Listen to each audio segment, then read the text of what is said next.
Okay, so the next item that I want to do is our total column, or our total row. So in row 12, we can do our total sitting here. So we're going to start this off. I'm going to do something that wouldn't make a lot of sense, and this is more of a review of chapter 1.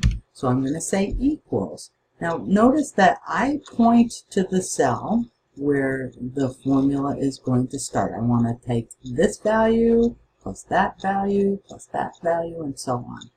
So I always select with my cursor or with my mouse, and it's a left click.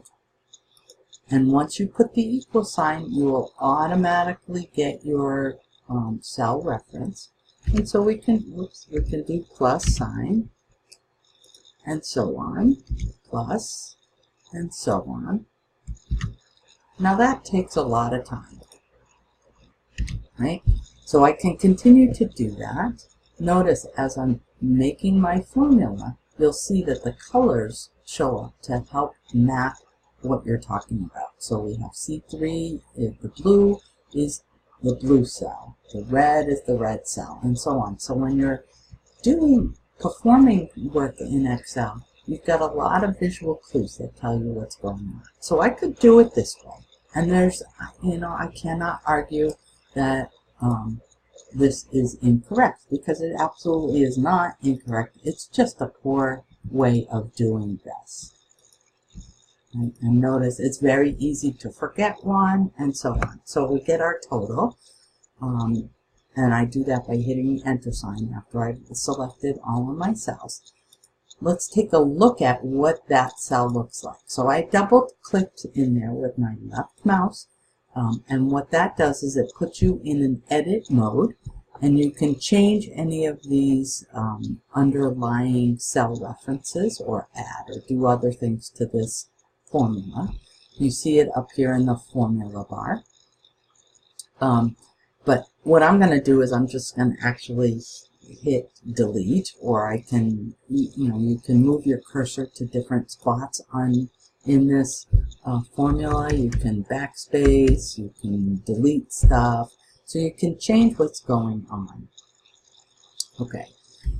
So I'm going to delete this formula out. So I'm just hitting the delete key on my keyboard.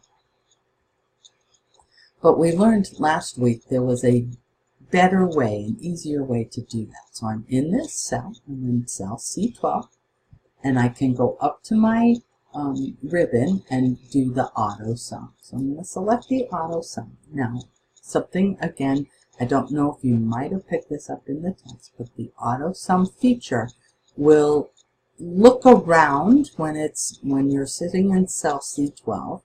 The program looks above, to the left, to the right, and it sees numbers above, so it assumes that that's the data that I'm going to calculate with, and so that's helpful to know.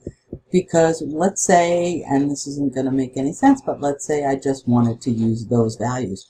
Because I was still kind of sitting in where my formula was being developed, I'm able to alter the selection very easily by selecting the cells that I want to have included. So you always need to be careful or mindful when you're using some of these fast methods to make sure it's using the right values or the right cell references in your function. So go ahead and hit enter, and here we go. That gave me the same value as my previous calculation, but that was a whole lot easier to do.